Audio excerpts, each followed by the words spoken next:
What's going on, y'all, and happy Monday. I hope everybody had a fantastic weekend, and I hope everybody is feeling happy and healthy today. So let's go ahead and jump all over this topic, and I want to talk about the situation that transpired in Coeur d'Alene, Idaho, where you had some nut who I guess apparently became bored, probably sat back and drank a 24 case of Milwaukee's Best or Busch Light and decided to start his own fire and then lure the firefighters out there, of course, to do their job and put the fire out, and he started trying to pick them off. And so apparently, according to news outlets, there are 2 that actually passed away from this attack and ambush. And it's just a very, very sad situation all the way around. So what I want to do right now is point your attention to people who are talking about this in depth, and then I'll be back. Hey, what's up, America? Firefighters and police attacked in Idaho by a sniper. So I want to update everybody on the major breaking story out of Coeur d'Alene, Idaho. So what we know right now is 11 first responders have been shot by a sniper or multiple snipers, not sure yet, in Coeur d'Alene, Idaho, responding to a fire that was started on purpose to lure them in so that these people could ambush them. So like I said, 9 firefighters, 2 police officers, suspected civilians, but we're not sure yet. Between 2 and 4 firefighters they're not 100% sure yet. The FBI, State Police, Spokane Police, Department of Homeland Security, and just recently a Black Hawk helicopter has been sent into support to take out these pieces of shit that are trying to kill first responders and have. And so police are saying to stay away from the area. They know that there's civilians on the mountain where these are. On top of that, the sheriff has basically deputized the local population against these people that are targeting first responders. So I'll try to update you as much as possible as it comes in, but it's a very horrifying situation, and these people need to be taken out immediately that are attacking first responders. There's some speculation it could be a sleeper cell. Other people are saying white.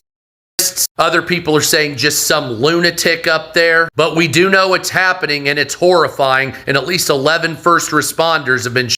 This was a total ambush. That comes from an Idaho sheriff. The man suspected of ambushing firefighters in Coeur d'Alene, Idaho is, according to that sheriff, this is an area that's not too far from the Washington state border, around 35 miles or so from Spokane, Washington.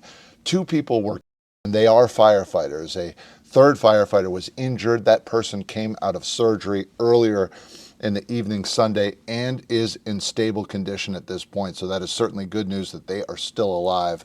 Authorities say that crews responded to a report of a small brush fire that had broken out in the Canfield Mountain Trailhead area.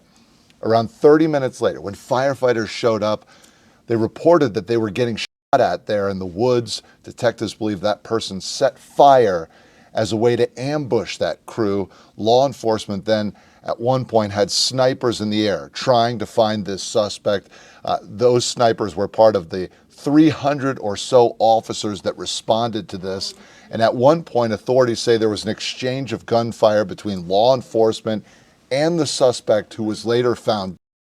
As to why this ambush happened, authorities are still trying to figure that out.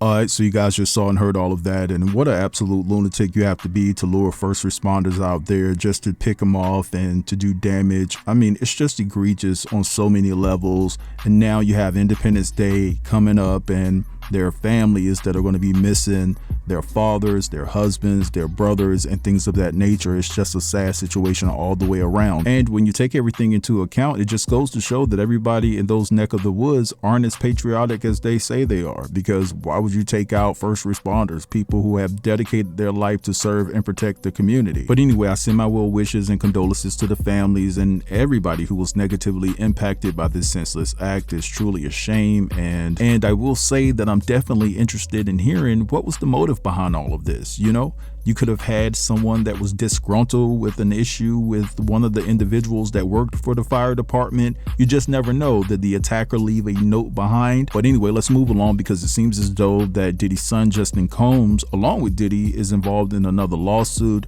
They're saying that Justin Combs basically recruited this girl to be ganged, you know, ard by Diddy and others and things of that nature. So I want you guys to check out these 2 clips, and I'll be back. Justin Combs and Diddy have been named in another lawsuit where they are saying that they allegedly gang a young lady from New Orleans, Louisiana. Now, this allegedly happened in April of 2017. This young lady graduated high school in May of 2017. Now, she states that her and Justin started messaging on Snapchat, and Justin asked for some pictures after she had expressed that she wanted to get into like the film and movie industry, and not the regular kind of pictures, the pictures without the clothes. So she sent him some pictures, and he said that he was going to fly her out to LA. So he flies her out, and they go to a Beverly Hills neighborhood, into this house where he considered it was the glass house, and they had been there for a few days. So she asked him, like, are we ever going to leave the house?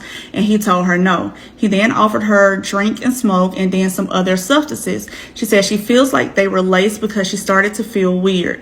She said then 3 men entered. 2 of the men she could not recognize because they had on masks, but the other masked man she did recognize by his body type and his mannerisms, and that Justin referred to him as Pops. They then told her to go upstairs and that she better comply or else, and they took turns her orally and in the back door. So at this point, she has this going on for 24 hours. When it's time to go back to the airport, Justin tells her that, hey, I got these pictures of you. I can release these pictures of you at any time. So he's basically holding this over her head. She went there thinking that he was going to get her a job. He told her that he was going to use his dad and his dad connections to get her a job with Revolt TV, basically tricking her to come out there with the promise of a better life. So she goes back, and now she is suing due to stress, anxiety, fear, physical injury, emotional injury, and trauma. They are asking for a jury trial. Now, I do want to say this is filed by Tony Busby, and it has been released right as we are waiting for a verdict in Diddy's trial. On top of that, on the date that the young lady said that she made it to Los Angeles, it was at this Beverly Hills house, Justin had taken a picture next to a jet with his brothers, and he was at Coachella, which was 130 miles away from the location that the young lady said that she was in.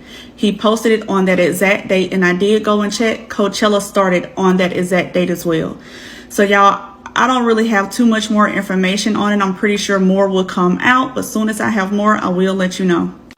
Alright, so you guys just saw and heard all of that, and you know how I roll. I never try to discredit or downplay an alleged victim's claims, but at the end of the day, when Tony Busby is attached to any type of lawsuit, if I'm gonna be honest, y'all, I just completely lose interest. I don't trust Tony as far as I could throw him. I probably could throw his ass pretty far, but at the end of the day, I just feel like that he just comes after black wealth. I'm just going to keep it all the way 100. Now, I'm not saying that this young lady doesn't deserve her day in court, because she absolutely does.